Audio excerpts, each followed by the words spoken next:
The third time Marla had to personally mop up a warehouse spill caused by the CEO's visionary overnight freight experiment, she didn't say a word, didn't curse, didn't even sigh. Just rolled up her sleeves, found the mop closet herself, because apparently even janitorial keys were out of reach for someone in logistics support, and got to work. That's who she was. The silent gasket keeping a rusted engine from backfiring into flames. And everyone in that god-forsaken building knew it. Well, they knew the results, but never her name. She'd coordinated disaster relief shipments during a hurricane with half her staff stuck in flooded towns. She redesigned a routing matrix that saved the company $1.2 million. She'd even stepped in when the CEO forgot to file a vital customs clearance and smoothed it over with one phone call and a box of bourbon-laced biscotti sent to the customs agent's diabetic wife. Did she get credit? Nope. She got a Starbucks gift card with $3.74 left on it. That's why when Sylvia, the wife, capital T, capital W, turned to her at the corporate charity gala, wrinkled her nose like she'd smelled Marla's salary, and hissed, "The help shouldn't speak." Marla didn't flinch. She smiled. The tight-lipped, clenched-jawed smile of every woman who's ever had to remind herself that orange jumpsuits aren't flattering. And hey, real quick before this train wreck barrels further downhill, if you're one of the 97% listening without subscribing, maybe hit that button. It's free, takes half a second. And the crew behind these stories lives off that tiny dopamine hit. We don't ask for severance, just subscriptions. Back at the gala, Marla nodded politely, holding Sylvia's champagne flute like a servant in a Merchant Ivory film. The flute, by the way, was empty and sticky. Someone had double-dipped in the chocolate fountain. She didn't care. Her fingers were already used to cleaning up everyone else's mess. What made this different, lodged like a splinter behind her eyes, was that Sylvia hadn't said it to be cruel. No, that would have been too human. She'd said it like a fact, like gravity. Like the sun rises in the east and Marla doesn't get to open her mouth at meetings. The room had kept talking, laughing, clinking glasses over foie gras sliders and venture capital projections. Nobody batted an eye.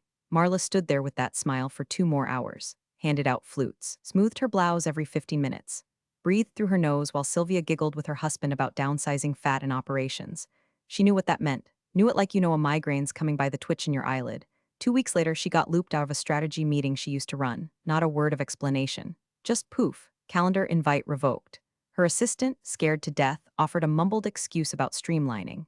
Same day, she noticed her department's cost centers had been quietly recategorized. Subtle, invisible shifts. Like rats fleeing a sinking ship they forgot she designed.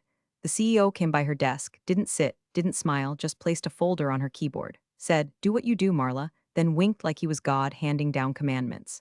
Inside, a budget analysis prepared by external consultants. Translation, a neatly sanitized hit job blaming her team for margin erosion in Q2. She closed the folder slowly, fingers trembling not from fear but restraint. Because if she screamed, if she dared to raise her voice, she'd become the angry woman, the overemotional. The reason they needed fresh leadership. So instead, she smiled. Again. But this one was different. This one had teeth behind it, because deep in a drawer at home, beneath her W-2s and a stack of expired CVS coupons, sat a folder she hadn't opened in years. Labeled Lefevre Holdings LLC, a relic from her MBA days, created in case she ever went independent. Forgotten by everyone, including the company's own compliance systems. Not by her, not anymore. Marla's inbox turned cold. Not quiet, cold. Like the company's arteries had rerouted without telling her. Updates she used to get daily were now going to a special committee. Meetings that once defaulted to her calendar suddenly required a strategic alignment request. The VP of Ops, a guy who couldn't spell logistics without autocorrect, started CCing her like she was the office plant. And when she asked about it in passing, he gave her that corporate smile that says, "I hope you don't ask again." Then the audits began. Not formal ones, no suits from Deloitte. These were quieter. A fresh intern from Dartmouth snooping around for benchmarking. A new analyst poking into vendor contracts she'd already optimized to hell and back. All smiling, all clueless, all armed with clipboards and questions that screamed, "We're about to bury someone alive, and it might be you." She kept a spreadsheet, not for them, for herself, time-stamped, cross-referenced. She tracked every irregularity, every asset reallocation, every note from IT where permissions were quietly changed without notice. Her fingers typed like they were filing indictments. Then came the reorg deck. She found it by accident, or maybe fate had a flair for the dramatic that day. A junior coordinator left the document open in a shared folder called Q4 Prep. That kid's probably in marketing now, sipping pumpkin cream cold brew and wondering what he clicked wrong. But Marla opened it, scanned it, and read it again, slower. Page 14, Phase Roman 2 Cost Consolidation Strategy. Page 17, Underperformance Metrics Ops and Logistics Division. Page 22, Proposed Transition Structure, VP Replacement, Phased Exit of Key Personnel. And there it was, in bland Helvetica and HR-approved bullet points. Her legacy flattened into a line item under redundancies. They weren't just scapegoating her, they were strategizing her funeral. Still, Marla said nothing, didn't storm into the CEO's glass coffin of an office, didn't print it out and staple it to anyone's smug forehead. Instead, she filed it into her own little war chest. Same place she kept the updated shareholder bylaws. Same place she kept the original severance policy draft with her old routing code on it. Because while they were busy planning her execution, Marla had begun planning her resurrection. And yet, humiliation parade wasn't done. Sylvia, ever the gleaming blade and pearls, decided to host another charity gala, this time for something performatively tragic, like urban youth rowing scholarships. The kind of event where rich white people pretend they're saving the world by drinking rosé and ignoring the waitstaff. Only this time, Marla was the waitstaff. "Can you help with service?" her boss had said. "We're short-staffed and you're so reliable." So there she was, in a rented black dress and sensible flats, carrying trays of hors d'oeuvres past the very people who'd once asked for her strategy briefings. One exec didn't even recognize her. Another did and gave her a 50 like she was valet. But the gut punch came between the shrimp skewers and mini quiches. Two board members, half-drunk and overdressed, stood near the garden hedge with Sylvia, their voices just loud enough to slip through the hedge. "Someone needs to take the hit," one said. Sylvia's laugh was a sound Marla would remember for the rest of her life, like a glass of wine being poured down a drain. "She's perfect," Sylvia said. "Loyal, quiet, and disposable." That's when Marla realized it wasn't just personal, it was surgical. And if they were going to make her into a sacrifice, she was going to become the kind that scorches the altar. The CEO was in his office, feet up on the desk, sipping something expensive from a glass too clean for a man who's never lifted a pallet in his life. Marla knocked, not because she had to, but because formality was the only language these bastards respected. He looked up, offered a smirk like they were sharing an inside joke. She kept it brief. "I've seen the reorg slides. You're pinning ops." He didn't flinch. Just swirled his drink and said, "It's not personal, Marla. It's politics, politics." Word oozed out of his mouth like expired mayonnaise. She wanted to laugh. Instead, she asked that why I'm not in strategy meetings anymore, or because Sylvia thinks I clash with the table linens. He shrugged, as if gravity itself had stopped mattering to him. "Look, the board wants clean margins before I exit. We need someone to own the dip. You'll land on your feet." Translation: "You'll take the fall so I can cash out looking spotless." She walked out without another, knuckles white from clenching her notebook. Later that afternoon, she got the calendar invite. A one-on-one with HR. Subject line: Transition Planning Confidential. The HR rep, a kid who probably still had his college diploma framed over his toilet, started with "We're exploring a soft exit" and ended with "Generous transition support pending your cooperation." The number they offered was insulting. 6 months of salary. No retention bonus. No NDA penalty for the company if they badmouthed her behind closed doors. Just a neat little check and a slide deck thanking her for tenure. Not contribution, not leadership. Just time served, like prison. Marla went home that night and didn't cry. She didn't scream. She didn't even text her sister, who would have immediately suggested spiking Sylvia's gardenias with laxatives. Instead, she poured herself a mug of wine. Yes, mug, not glass. The dishwasher was full and opened her laptop. She logged into the old internal legal archive. It was half obsolete, barely updated since the company's original founder handed the reins to his hedge fund golf buddies. That was before the current CEO, Mr. Politics, had streamlined legal into something more decorative than functional. But Marla remembered things. She remembered a project from 8 years ago, hush-hush shell structure designed for international risk shielding. They needed someone to handle the paperwork, someone meticulous, trustworthy, invisible, so they'd given it to her. One of the sub-entities, she recalled, had a weird routing origin. M.A. Lefever Holdings, that was her name, her maiden name. She'd registered it during grad school for a consulting dream that never panned out. The company used it for one transaction, maybe two, then forgot about it. She didn't. Digging deeper, she found the severance clause. The CEO's golden parachute. A grotesque cocktail of equity bonuses, performance shield clauses, and deferred tax shelters, all routed through a matrix of LLCs. And there it was. Buried in the disbursement protocol, final transfer routing and compliance verification to be processed by Internal Operations Oversight Officer. That was still her. She checked the system. Her name, her signature, authority, still active. No one had scrubbed it, not legal, not HR. Not even the CEO, who probably thought delegation meant assigning blame by volume. That's when the ember in her chest, the one Sylvia lit with that help shouldn't speak hiss, flared into something molten. Marla didn't want a severance. She wanted his. Marla's kitchen counter turned into a war table. Legal printouts stacked like sandbags. Post-it notes bloomed across the cabinets, yellow for compliance, pink for routing paths, red for liabilities they're pretending don't exist. Somewhere between the pasta strainer and the coffee grinder sat a 2016 NDA from the company's Luxembourg affiliate, annotated in black Sharpie like a manifesto. She hadn't slept properly in 4 nights. Coffee had been replaced by black tea and adrenaline.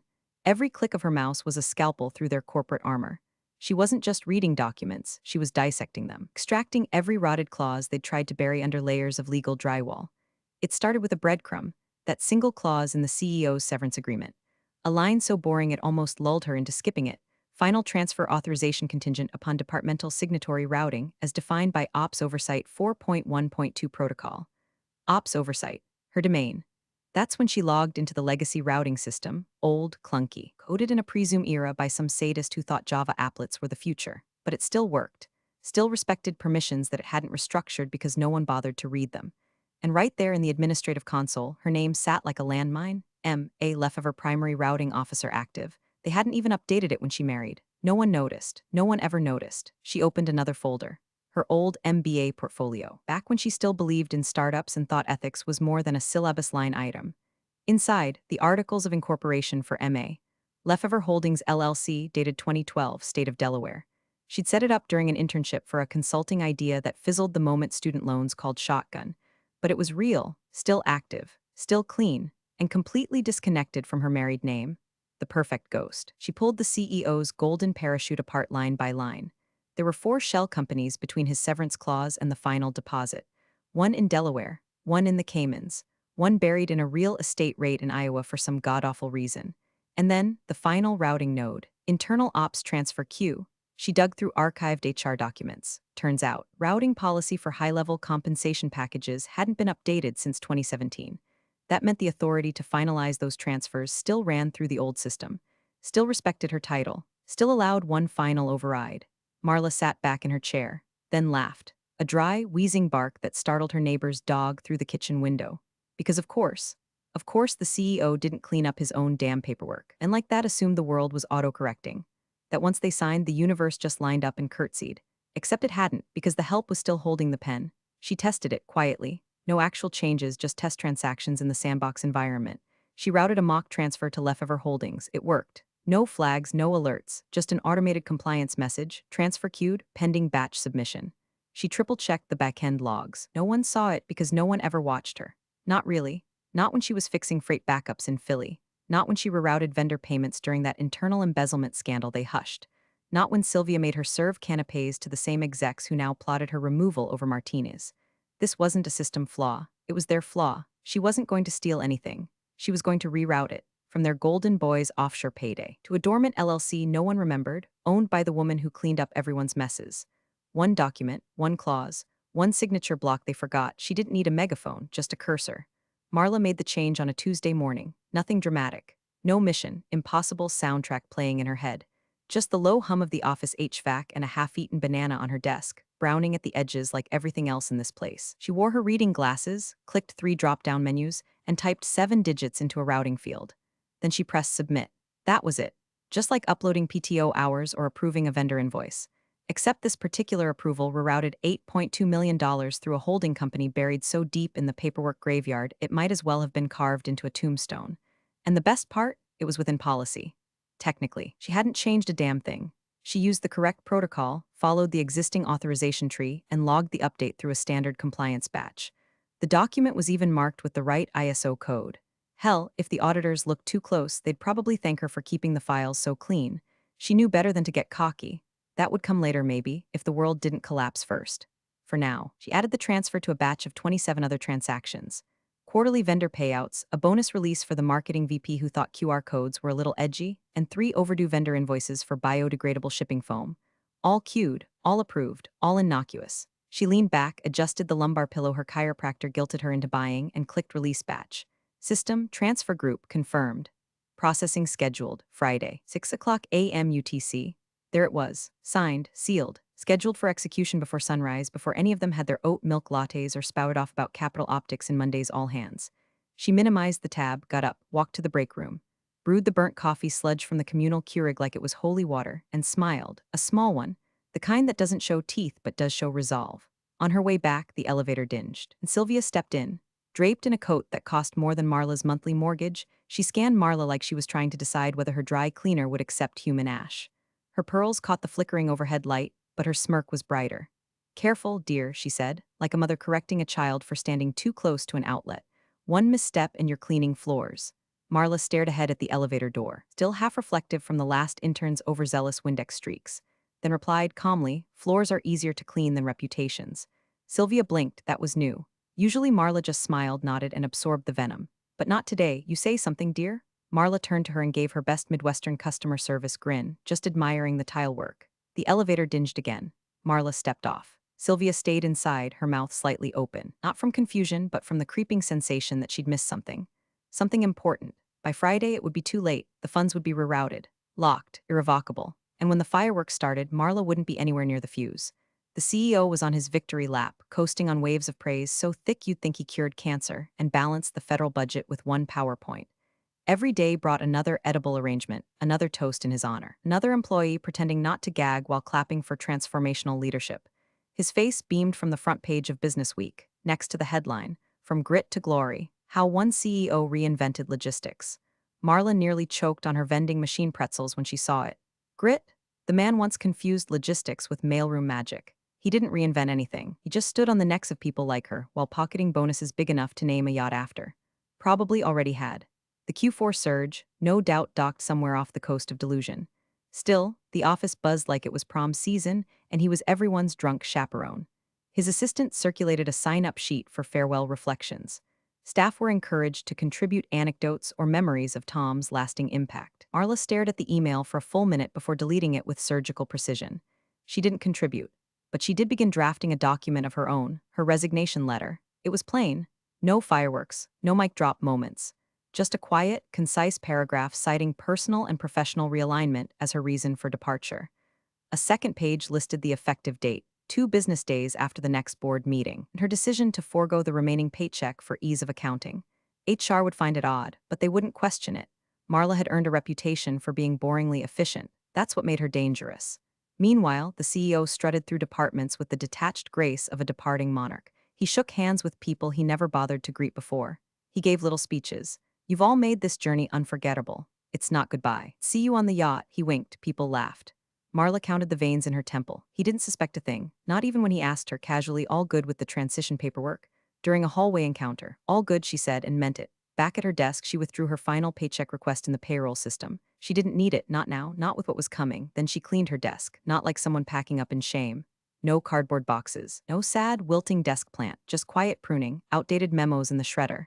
USB drives wiped, personal logins scrubbed. She left her framed certificates, her coffee mug, even the stupid branded paperweight from the 2020 Logistics Summit. Let the vultures fight over it later. By Thursday evening, her cubicle looked like a demo unit in a furniture showroom. Not abandoned, just reset. Her coworkers didn't notice. Why would they? She wasn't on the list for speeches or cake. She wasn't invited to the send-off dinner at that overpriced steakhouse Sylvia liked because the waiters spoke French. She wasn't in their story, but they were in hers. That night, she walked through the office parking lot alone. The air was cool, the kind that whispers secrets into your collarbone. Her shoes clicked across the pavement in slow, even rhythm. She paused at her car, looked back at the glowing windows. From this angle, the building looked like a fish tank, people swimming in circles, unaware the filter had already stopped working. She smiled, not out of spite, not even out of satisfaction. Her smile was something deeper. Ancient, the look of a woman who had been ignored so thoroughly, so consistently, that invisibility had become her armor. And now it was her sword. The crack came on a Friday, right on schedule. The CFO, man who once declared numbers tell no lies while cooking 3 sets of books for tax season, finally noticed something off in the transfer ledger. He flagged a disbursement labeled as deferred executive comp routing, ops final, routed through a shell entity that sounded vaguely familiar, but didn't ping any red flags in the current vendor database. He raised an eyebrow, adjusted his tie like it was choking out his last brain cell, and muttered, "Leftover holdings. Or have I seen that?" Then, with all the effort of a man who considered Excel a second language but empathy a cult, he chalked it up to some accountant's creative tax shelter. After all, it was year-end. Everyone was laundering something. Still, he sent a vague email to compliance. "Looks odd. Flag if it breaks anything." That was it. No call, no review, no audit. Marla saw the email hit the shared queue. She watched it get marked reviewed. She watched it get archived. She didn't even flinch. But Sylvia felt something. It wasn't a fact. It wasn't even logic. It was a tremor in her ecosystem. The scent of rebellion of someone stepping out of line, and Sylvia ran her little queendom on one principle. No one moved without her nod. The text came late Saturday night. "Darling, we must do lunch, just us girls. Tuesday at noon." My treat read. Marla stared at the screen for 5 full minutes before replying, "Of course. Looking forward to it." Tuesday noon they met at Elan, one of those restaurants where the chairs were too low and the food looked like it was styled by a mortician. Sylvia was already seated, sipping something blood-colored and overpriced. Her smile was stretched so tight it could have been botoxed into place. Marla, sweetheart, she purred, gesturing like a game show model. You look rested. Marla sat. Thank you, they ordered. Sylvia picked at an arugula reduction while watching Marla like a hawk watches a field mouse who just pulled out a lighter. Small talk fluttered around the table, whether the CEO's big send-off, Marla's future plans, and then it came. So tell me, Sylvia said, swirling her drink, I hear there were some last-minute changes in the compensation routing. Tom's package, right? Always so complicated. I just adore how you manage those details. Marla sipped her water. Ice clinked like tiny bells. I do try to be thorough, she said, voice smooth as linen. Sylvia leaned in, lowering her voice like they were sorority sisters swapping sins. Any surprises I should know about? You know how creative these structures can be. Marla just smiled, not wide, not coy. Just a perfect, calm smile, the kind you give when you're already on the other side of the battlefield, watching the smoke rise behind you. Sylvia's fingers clenched her glass. You've always been so quietly competent, she said, each word dipped in acid. It's easy to forget you're even in the room. Marla shrugged, folding her napkin. That's usually the goal. Sylvia went still. For a moment, it looked like she might throw the glass. Instead, she snapped her clutch shut, stood, and muttered through gritted teeth, uppity staff. It's always the quiet ones. She didn't wait for dessert. Marla stayed. She ordered coffee, black. Let the bitterness coat her tongue. Watch Sylvia's taillights vanish down the drive. Let her rage. Let her panic. Let her wonder. It didn't matter anymore. The train was moving, and Sylvia was stuck on the platform, shouting at the smoke. Boardroom, 9 a.m. sharp. The room smelled like new leather and old lies. Mahogany table polished to a psychotic shine. Chairs filled with suits who'd never loaded a crate or met a vendor outside a golf course. They gathered like they always did, smug, caffeinated, and ready to pat themselves on the back so hard it dislocated their shoulders. The CEO stood at the head of the table, basking in the glow of his swan song. His tailored suit screamed, I win, his Rolex ticked like a countdown, and his face carried that unmistakable smugness of a man seconds from a cliff he hasn't seen yet. Marla was there too, back row, by the coat rack. No nameplate, no spotlight, just her and her envelope. The CFO, already sweating through his undershirt, began flipping through the packet of final approvals. Pages rustled. Phones vibrated silently. Coffee steamed beside crystal water pitchers no one drank from. And finally, the CFO muttered, the execution of Mr. Clayton's compensation package as approved by the board under Section 4F, Subclause 9. Heads nodded, no one listening, just waiting for the gavel to drop and the steakhouse reservations to kick in. The CFO's eyes skimmed the clause, then slowed, stopped, brows furrowed. He blinked as if trying to defog his glasses. Then read aloud, disbursement to proceed via designated final routing, irrevocable transfer to another pause. Lefever Holdings LLC, silence, that sharp, thudding, thick kind of silence, like the oxygen had been replaced with molasses. The CEO laughed first, awkward, arcing, wait, what? He stepped forward, reaching across the table like he could claw the paper back with his bare hands. To who? He barked. The CFO didn't answer. He just looked up, face pale, eyes locked on Marla. That's when the others turned. One by one, like a ripple of realization. Marla stood, no theatrics, no mic drop. Just a woman in a slate gray blazer who'd been overlooked one too many times, holding a single white envelope. She stepped forward, placed it neatly beside the CEO's untouched espresso, and said nothing. Not a word. Her expression was calm, serene, the kind of peace only available to people who have done something irreversible and righteous. Then she walked, no rush, no glance back, just the click of her heels across marble and decades of dismissal. Sylvia stood too fast, knocking over her coffee. The dark puddle spread across the table, staining the Severance packet like blood in a bathtub. Do something. Sylvia screeched, voice cracking like the edge of a plate. But no one moved. The CFO held the clause. Legal counsel scanned the fine print with trembling fingers. One of the junior board members opened a second tab on his iPad to Google Lefever Holdings. Another whispered, wasn't that? Too late. Marla reached the elevator, pressed the button, and waited. Behind her, the boardroom erupted, not with shouts but with panic. The kind of chaos that knows the storm's already here and the roof's already off. Irrevocable. That was the word the CEO kept repeating, like a prayer or a curse. The elevator dinged, Marla stepped inside. As the doors closed, she allowed herself a smile, not for them, for her. It broke the next morning, not internally, publicly. Some intern from marketing leaked the boardroom memo, maybe by accident, maybe on purpose. No one really knows. But it hit the wires faster than a Tesla in launch mode. Golden parachute redirected. CEO's payout sent to shell company controlled by ex-employee. Every outlet ran with it.